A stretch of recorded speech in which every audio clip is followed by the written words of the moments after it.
Hello student अब हम देखेंगे पार्टनरशिप फॉर्म जब डिसॉल्व होती है तो कौन कौन से अकाउंट जो है वो प्रिपेयर किए जाते हैं। तो हम देखते हैं सबसे पहले जो अकाउंट प्रिपेयर होता है वो होता है आपका रियलाइजेशन अकाउंट। कौन सा अकाउंट होगा? Realisation account.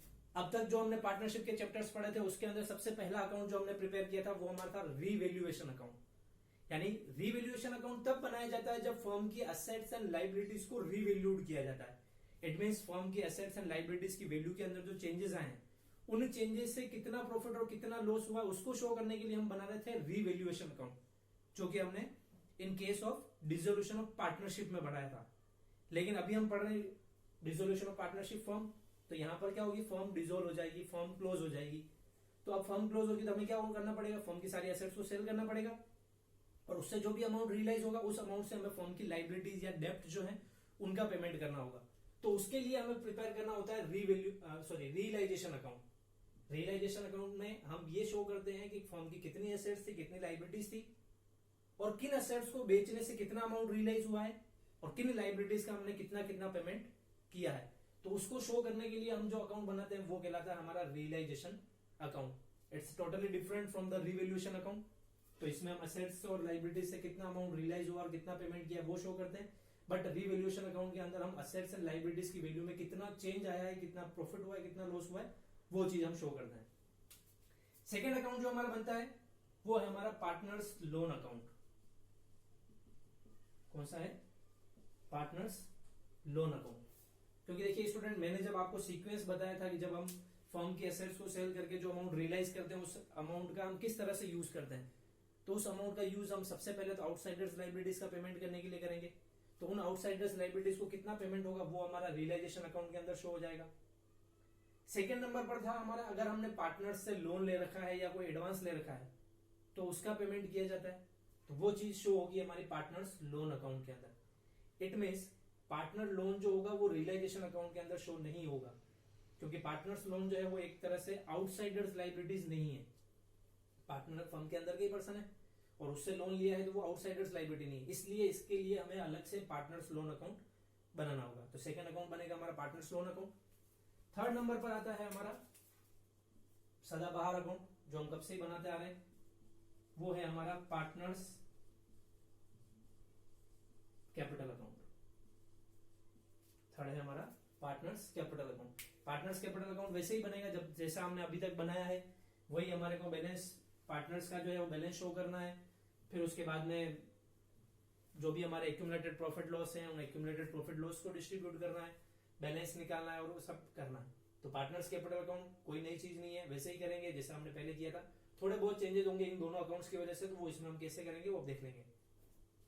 लास्ट हम डिसोल्यूशन ऑफ पार्टनरशिप के केस में बना रहे थे बैलेंस शीट, लेकिन अब यहां पर बैलेंस शीट नहीं बनेगी, क्योंकि अब क्या हो चुकी है, फर्म डिसोल्व हो चुकी है। और जब फर्म डिसोल्व हो गई तो अब बैलेंस शीट किसकी, क्योंकि हमने सारी एसेट्स और लाइबिलिटीज को तो रियलाइज कर लिया और पेमेंट कर दिया, तो अब हमारे पास में बैलेंस शीट नहीं बनेगी। तो लास्ट जो हमारा अकाउंट बनेगा वो होगा हमारा बैंक अकाउंट या कैश अकाउंट। बैंक और कैश अकाउंट व्हाटएवर, अगर हम सारा ट्रांजेक्शन जो हो रहा है कैश में कर रहे हैं कैश अकाउंट बनाएंगे, और अगर सारे ट्रांजेक्शन बैंक के थ्रू हो रहे हैं तो हम बैंक अकाउंट बनाएंगे। तो स्टूडेंट, ये चार इंपोर्टेंट अकाउंट जो है वो बनेंगे हमारे डिसोल्यूशन ऑफ पार्टनरशिप फर्म के केस में। ठीक है, अब हम सिंगल सिंगल इन टॉपिक्स को डिस्कस कर लेते हैं, किस अकाउंट को किस तरह से हमें प्रिपेयर करना है। तो स्टूडेंट, सबसे पहला हमारा नंबर आता है रियलाइजेशन अकाउंट का।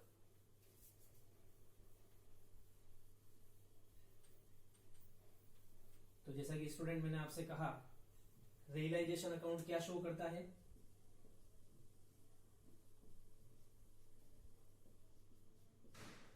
रियलाइजेशन अकाउंट को हम हिंदी में बोलते हैं वसूली खाता। क्या बोलते हैं? वसूली खाता। यानी जो हमने वसूली की है अपनी एसेट्स को सेल करके, वो सारी वसूली जो है हम इसमें शो करेंगे। तो कुछ अजीब सा नाम है वसूली खाता, लेकिन सही है, क्या करें। अब हम देखते हैं इस वसूली भाई के अंदर या इस वसूली खाते के अंदर हम क्या क्या लिखेंगे। रियलाइजेशन अकाउंट के अंदर हमें क्या शो करना है वो अब हम देखेंगे रियलाइजेशन अकाउंट के अंदर। बहुत इजी है, थोड़ा सा ध्यान देना, बस आराम से हो जाएगा। देखिए स्टूडेंट, इसके लिए हमारे पास में सबसे पहले क्वेश्चन के अंदर बैलेंस शीट गिवन होगी। क्या गिवन होगी हमारे को? क्वेश्चन में बैलेंस शीट गिवन होगी। आप सभी को पता है ये वाली साइड हमारी लाइबिलिटीज होती है, ये वाली साइड हमारी असेट्स होती है। ठीक है, तो अब बैलेंस शीट से हमें किस तरह से रियलाइजेशन अकाउंट के अंदर अमाउंट ट्रांसफर करना है ये समझिएगा ध्यान से। सपोज कीजिए आपकी यहाँ बैलेंस शीट है, आपको क्या करना है, सबसे पहले जितनी भी असेट्स हैं उन असेट्स को रियलाइजेशन अकाउंट के अंदर ट्रांसफर करना है। फिर जितनी भी लाइबिलिटीज है उन लाइबिलिटीज को ट्रांसफर करना है। ट्रांसफर होगा हमेशा क्रॉस में। कैसे होगा? क्रॉस में, यानी एसेट जो है आपकी एक तरह से राइट हैंड साइड में दे रखी है, यानी सीआर साइड कह सकते हैं हम। वैसे सीआर साइड नहीं, एसेट साइड है, बट ऐसे राइट हैंड साइड में दे रखी है, तो आप इसको क्रॉस में यानी लेफ्ट हैंड साइड के अंदर ट्रांसफर करोगे रियलाइजेशन अकाउंट के अंदर। तो आपको इस तरफ लिखना है टू असेट्स, जितनी भी असेट्स होंगी आपको इधर ट्रांसफर करना है। अदर देन मतलब इनके अलावा क्या क्या? Cash, bank. कैश और बैंक ट्रांसफर नहीं होगा। Partners current account, partners capital account या पार्टनर्स लोन अकाउंट है। वैसे पार्टनर्स लोन नहीं होगा उधर। Partners capital, partners current account, accumulated losses account. Accumulated losses ही होते हैं एसेट साइड में, तो एक्यूमुलेटेड लॉसेस भी ट्रांसफर नहीं होंगे। तो आपको कैश और बैंक ट्रांसफर नहीं करना है, पार्टनर्स करंट अकाउंट ट्रांसफर नहीं करना है, पार्टनर्स कैपिटल अकाउंट ट्रांसफर नहीं करना है, एक्यूमुलेटेड लॉसेस इनको छोड़ करके इसके अलावा जितनी भी एसेट्स हैं वो सारी एसेट्स अपने को इस तरफ ट्रांसफर करनी है। तो इसके अलावा बचेगा क्या? इसके अलावा बिल्डिंग हो सकती है, लैंड हो सकती है, मशीनरी हो सकती है, फर्नीचर हो सकता है, डेटर्स हो सकते हैं। तो इनके अलावा जितनी भी एसेट्स है वो सारी एसेट्स एज इट इज हमारे को इस तरफ ट्रांसफर करनी है विद देयर सेम अमाउंट। जितना भी अमाउंट हमारी एसेट साइड में लिखा होगा उनका वो अमाउंट के साथ में ही हमारा इसको इस एसेट्स को इधर ट्रांसफर करना है। तो ये एसेट जैसे ही रियलाइजेशन अकाउंट के अंदर ट्रांसफर होगी इट मींस असेट्स के अकाउंट्स क्लोज हो गए। ठीक है, तो ये किसकी है, किस लिए हमने ट्रांसफर किया? असेट्स के अकाउंट को क्लोज करने के लिए। अब हम लाइबिलिटीज को ट्रांसफर करेंगे, उसको भी क्रॉस में इसी तरह से लेफ्ट हैंड साइड में दी हुई, राइट हैंड साइड में यानी इस साइड में ट्रांसफर हो जाएगी। तो इस तरफ हम लिखेंगे बाय लाइबिलिटीज। लाइबिलिटीज में क्या नहीं ट्रांसफर करना है? तो other than partners capital, partners current, partners loan account. Partners की कोई भी चीज ट्रांसफर नहीं होगी, ना तो पार्टनर्स करंट अकाउंट होगा, ना कैपिटल अकाउंट होगा और ना ही पार्टनर्स लोन अकाउंट होगा। फिर इसके साथ में ही एक्यूमुलेटेड प्रॉफिट,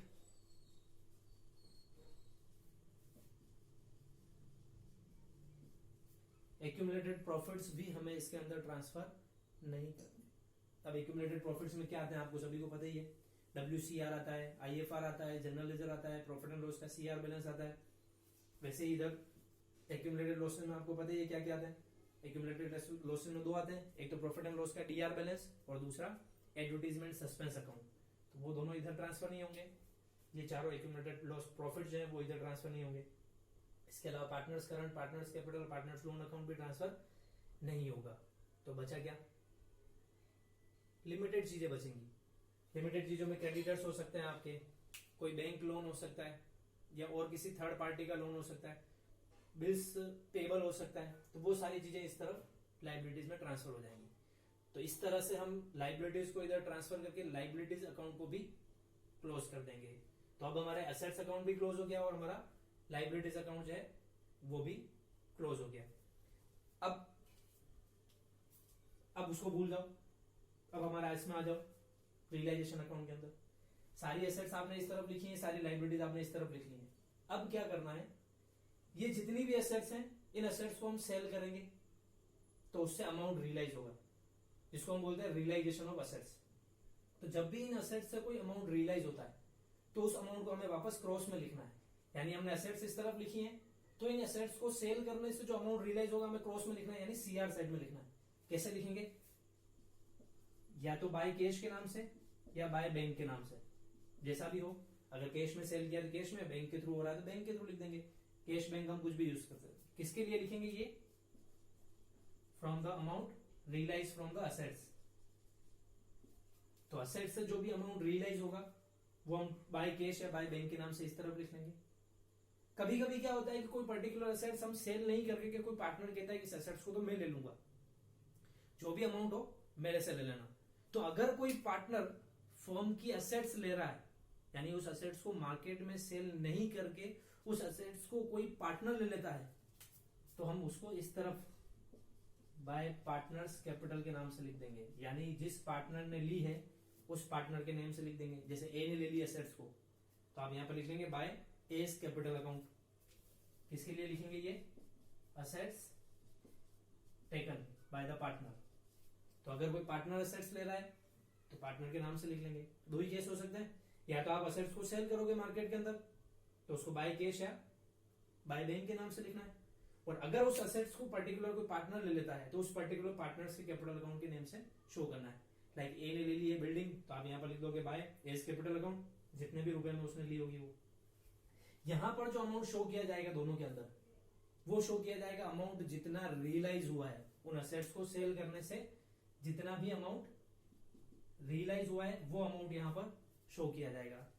असेट्स फिनिश हमारी इस तरफ। अब आता है हमारा लाइबिलिटीज का नंबर। तो ये लाइबिलिटीज हैं, इस तरफ लिखी हुई है।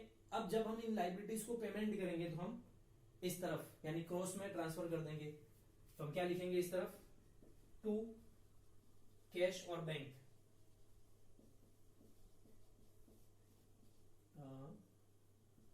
लाइबिलिटीज पेड, यानी अगर हमने किसी लाइबिलिटीज का पेमेंट किया है तो उस लाइबिलिटीज का जब हम पेमेंट करेंगे तो उसको इस तरफ टू कैश या बैंक के नाम से लिख देंगे इफ लाइबिलिटीज पेड। जैसा एसेट्स के साथ में हुआ था वैसे ही सेम टू सेम। जैसा एसेट्स के साथ में ये भी हुआ था, पर्टिकुलर कोई एसेट्स किसी पार्टनर ने ले ली थी कि भाई ये एसेट्स तो मैं रख लूंगा, इसका जो भी पेमेंट हो मेरे अकाउंट से काट लेना, तो हमने उसको पार्टनर्स के नाम से लिख दिया। सेम वैसा ही लाइबिलिटीज के साथ में भी हो सकता है। कोई पार्टनर ये कह सकता है कि इस लाइबिलिटीज का पेमेंट तो मैं कर दूंगा। फॉर एग्जाम्पल जैसे एबीसी 3 पार्टनर्स है किसी फर्म के अंदर। फर्म ने जो है ए की वाइफ से लोन लिया है। क्या किया फर्म ने? ए की वाइफ से लोन लिया हुआ है। तो ए ने बोला मेरी वाइफ का लोन है, मैं दे दूंगा उसको, तुम टेंशन मत लो, जितना भी पेमेंट होगा उसका पेमेंट मैं कर दूंगा। तो इट मींस अगर किसी लाइबिलिटीज के पेमेंट की जिम्मेदारी या रेस्पॉन्सिबिलिटी कोई पार्टनर ले लेता है तो हम क्या करेंगे? उस पार्टनर के नेम से उस लाइबिलिटीज को यहां शो कर देंगे। तो यहां लिख लेंगे हम टू पार्टनर्स कैपिटल अकाउंट। इसके लिए liabilities paid by the partner. तो जैसे ए ने प्रॉमिस किया है मैं अपनी वाइफ के पेमेंट कर दूंगा लोन का, तो यहां पर हम लिख लेंगे टू एस कैपिटल अकाउंट। तो इस तरह से दोनों चीजें आ गई समझ में।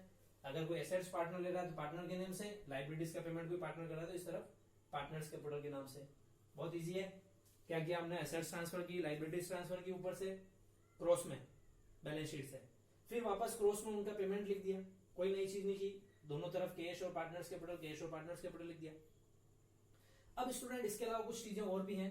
जैसे अब ये जो सारा इतना सब कुछ वर्क हो रहा है, यानी फर्म की एसेट्स को सेल किया जा रहा है, अमाउंट रियलाइज किया जा रहा है, फिर उससे लाइबिलिटीज का पेमेंट किया जा रहा है, तो ये सारा काम ऐसे फ्री ऑफ कॉस्ट नहीं होता है।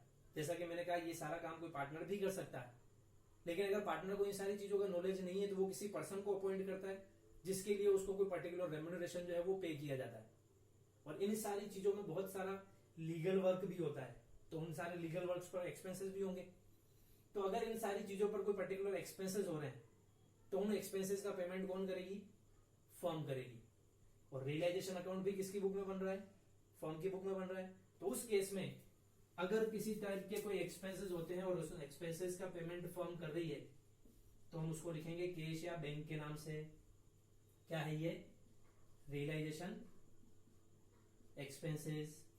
यानी किसी टाइप के अगर कोई रियलाइजेशन एक्सपेंसेस आपको गिवन है और उन रियलाइजेशन एक्सपेंसेस का पेमेंट फर्म ने किया है तो उस केस में हम टू कैश या बैंक लिखेंगे और रियलाइजेशन एक्सपेंसेस जितने भी होंगे वो रियलाइजेशन एक्सपेंसेस हम यहां पर लिख लेंगे। इसमें यह भी हो सकता है कि रियलाइजेशन एक्सपेंसेस पे करने की रेस्पॉन्सिबिलिटी कोई पार्टनर ले ले, कि पार्टनर ने बोला मैं दे दूंगा रियलाइजेशन एक्सपेंसेस का पेमेंट, आप अपना काम करते रहिए। तो उस केस में क्या होगा? अगर पार्टनर ने पे किया है तो हम उसको यहां पर टू पार्टनर्स कैपिटल के नेम से लिख लेंगे। ये रियलाइजेशन एक्सपेंसेस आ जाएंगे, ये यहां लिख लेंगे। समझ में आया? सारे एक्सपेंसेस में इस तरफ लिख रहा हूं। अगर एक्सपेंसेस फर्म ने खुद ने पे किए हैं तो टू कैश के नाम से या बैंक के नाम से लिख दूंगा। अगर रियलाइजेशन एक्सपेंसेस पे करने की रेस्पॉन्सिबिलिटी कोई पार्टनर ले रहा है या पार्टनर पे कर रहा है तो उस केस में to partners capital account realisation expenses लिख देंगे। अब स्टूडेंट, जैसा मैंने बोला कि ये रियलाइजेशन का वर्क इजी नहीं है, क्योंकि इसमें सारी एसेट्स को सेल करना होगा, उनके परचेजर जो है वो ढूंढने होंगे, फिर उनको सेल करना होगा, बहुत सारी लीगल फॉर्मेलिटीज जो है वो भी करनी होंगी, फिर लाइबिलिटीज को भी पेमेंट करना होगा। तो ये सारा वर्क जो है बहुत इजी नहीं है। तो कभी कभी क्या होता है कि जैसे किसी पार्टनर को नॉलेज है इन सारी चीजों का, तो पार्टनर कहता है ये सारा काम मैं कर लूंगा, लेकिन फ्री ऑफ कॉस्ट नहीं करूंगा, इसके लिए मैं इतना चार्ज लूंगा। क्योंकि अगर आप ये काम किसी बाहर वाले से करवाओगे तो वो ज्यादा चार्ज लेगा, मुझे थोड़ा कम दे देना, लेकिन ये काम मैं कर लूंगा, इसके बदले में मुझे चार्ज देना पड़ेगा आपको। तो फर्म उस पार्टनर को उसके जो ये वर्क है, उसका जो ये वर्क है, उस वर्क के लिए कुछ रेम्यूनरेशन उसको दे सकती है। तो जब फर्म पार्टनर को इस टाइप के वर्क के लिए किसी टाइप का कोई रेम्यूनरेशन दे रही है तो हम उस रेम्यूनरेशन को भी इस तरफ टू पार्टनर्स कैपिटल रेम्यूनरेशन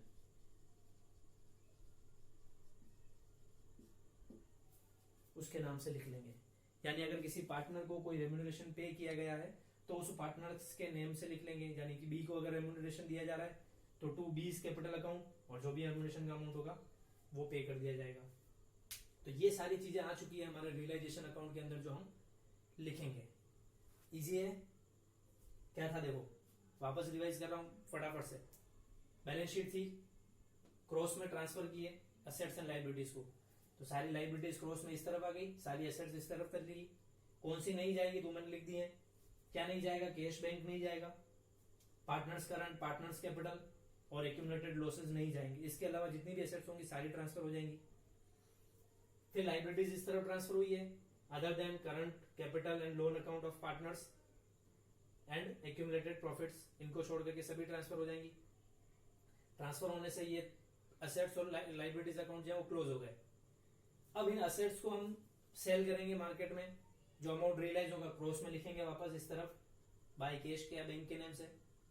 अगर उन असेट्स को पार्टनर ले रहा है तो पार्टनर्स के नेम से लिख देंगे, जिसने लिया है उसके नेम से, और अमाउंट जो अमाउंट जितने में लिया है, जितना अमाउंट रियलाइज हुआ है उससे लिखेंगे। ये लाइबिलिटीज लिखी हुई है, तो लाइबिलिटीज को जितना पेमेंट किया जाएगा वो कैश या बैंक के नाम से, जितना पेमेंट करोगे वो। अगर लाइबिलिटीज का पेमेंट कोई पर्टिकुलर पार्टनर कर रहा है तो पार्टनर्स के नेम से लिख देंगे, जिस पार्टनर ने पेमेंट किया उसके नेम से जितना पेमेंट हो रहा है वो। फिर रियलाइजेशन पर जितने भी एक्सपेंसेस होंगे वो टू कैश या बैंक के नाम से लिख देंगे अगर फर्म ने पे किए हैं तो। लेकिन अगर उन्हीं एक्सपेंसेस का पेमेंट कोई पार्टनर कर रहा है तो उस पार्टनर के नेम से लिख देंगे, partners capital account realisation expenses. और अगर इस सारे वर्क के लिए किसी पार्टनर को अपॉइंट किया गया है और उसको किसी टाइप का कोई रेम्यूनरेशन दिया जा रहा है तो वो to partners capital account remuneration के नाम से लिख देंगे। हाँ, ऐसा भी हो सकता है कि किसी बाहर वाले पर्सन को एज ए वर्क के लिए, इस सारे वर्क के लिए अपॉइंट किया जाए और उसको कैश में पेमेंट किया जाए, तो वो भी एक तरह से रियलाइजेशन एक्सपेंसेस ही हुआ, तो हम उसको टू कैश या बैंक के नाम से लिख देंगे। पार्टनर्स के नेम से कब लिखेंगे? जब किसी पार्टनर को पेमेंट किया जाता है रेम्यूनरेशन का तब। लेकिन अगर किसी बाहर वाले को पेमेंट किया जा रहा है तो उस केस में हम टू कैश या बैंक के नाम से भी उसको लिख सकते हैं। तो ये सारा हमारा रियलाइजेशन का वर्क जो है वो कंप्लीट हो चुका है। अब हम क्या करेंगे? अब हम डीआर या सीआर साइड की जिधर की भी टोटल ज्यादा होगी उस टाइप की टोटल कर लेंगे। डिफरेंस जो भी होगा वो डिफरेंस हमारा पार्टनर्स के अंदर डिस्ट्रीब्यूट हो जाएगा। तो सपोज कीजिए हमने टोटल की इस साइड की, सीआर साइड की टोटल ज्यादा आ रही है हमारी, उसमें से डीआर वाली साइड टोटल जो है वो हम माइनस कर देते हैं। जो डिफरेंस अमाउंट होगा वो हम यहां पर लिख लेंगे टू प्रॉफिट के नाम से। वैसे हम इसको प्रॉफिट नहीं बोलते, हम इसको बोलते हैं सरप्लस। क्या बोलते हैं? सरप्लस। तो हम यहां पर लिख लेते हैं सरप्लस। तो वो सरप्लस जो होगा या प्रॉफिट जो भी है हमारा, उसको हम पार्टनर्स के अंदर डिस्ट्रीब्यूट कर देंगे। जैसे हमारा दो पार्टनर्स या तीन पार्टनर्स है एबीसी, जो भी होंगे उन पार्टनर्स के अंदर उनके प्रॉफिट शेयरिंग रेशियो के अंदर हम इसको डिस्ट्रीब्यूट कर देंगे और टोटल बाहर लिख लेंगे। समझ में आ गया? सीआर की टोटल की मैंने, डीआर वाली टोटल माइनस की, जो भी डिफरेंस बचा वो डिफरेंस जो है वो पार्टनर्स के अंदर डिस्ट्रीब्यूट कर दिया जाएगा। और अगर सपोज डीआर की टोटल ज्यादा होगी और सीआर की टोटल कम है तो डिफरेंस जो भी होगा हमारा वो लॉस या डेफिसिट आ जाएगा। वो लॉस या डेफिसिट जो होगा वो भी पार्टनर्स के अंदर डिस्ट्रीब्यूट कर दिया जाएगा उनके प्रॉफिट शेयरिंग रेशियो के अंदर, और टोटल बाहर लिख लेंगे। तो दोनों में से या प्रॉफिट भी हो सकता है और लॉस भी हो सकता है। तो इस तरह से हमारा रियलाइजेशन अकाउंट जो है वो कंप्लीट हो जाएगा। अब स्टूडेंट, रियलाइजेशन का फॉर्मेट तो हमने देख लिया। अब इस रियलाइजेशन को अकाउंट को प्रिपेयर करते वक्त कुछ कंडीशंस जो हैं या कुछ रूल्स जो हैं उन रूल्स को भी आपको ध्यान में रखना है। अब वो रूल्स कौन से हैं, क्या क्या ध्यान रखना है, कब अप्लाई करने हैं, कब अप्लाई नहीं करने हैं, वो सारे जो हैं वो हम अपने नेक्स्ट वीडियो के अंदर देखेंगे कि कौन से रूल्स हैं और उनको किस तरह से अप्लाई करना है। इसके साथ साथ हमने ये तो सीख लिया कि रियलाइजेशन अकाउंट प्रिपेयर कैसे होगा, लेकिन बहुत सी बार बोर्ड एग्जाम के अंदर क्वेश्चन आता है कि pass the necessary journal entries for the realisation of the assets and liabilities. क्या आपसे अकाउंट बनाने के लिए नहीं कहा जाता है, आपको जनरल एंट्रीज पास करने के लिए कहा जाता है कि रियलाइजेशन से रिलेटेड जनरल एंट्रीज जो है वो जनरल एंट्रीज पास कीजिए। तो अब इस केस में जनरल एंट्रीज क्या होंगी वो भी हम अपने नेक्स्ट वीडियो में देखेंगे। आपको अकाउंट समझ में आ गया तो आप जनरल एंट्री इजी ऐसे ही घूमते फिरते कर लोगे। मैंने इसीलिए पहले आपको जनरल एंट्रीज नहीं बताई, मैं पहले आपको अकाउंट बता रहा हूं क्योंकि आपको फॉर्मेट मैंने समझा दिया किस तरह से कहां से क्या चीजें ट्रांसफर हो रही है, किस तरह ट्रांसफर हो रही है, क्या अमाउंट लिख रहे हैं हम लोग, तो उसके हिसाब से हमारी जनरल एंट्रीज जो है वो करना इजी हो जाएगा। इसलिए पहले हमने रियलाइजेशन अकाउंट समझा, अब हम अपने नेक्स्ट वीडियो में समझेंगे इससे रिलेटेड जनरल एंट्रीज जो है वो किस तरह से होंगी और रियलाइजेशन अकाउंट बनाते वक्त कौन कौन से रूल्स जो हैं जिनका हमें ध्यान रखना है। ठीक है, ये नोट कर लीजिए पूरा।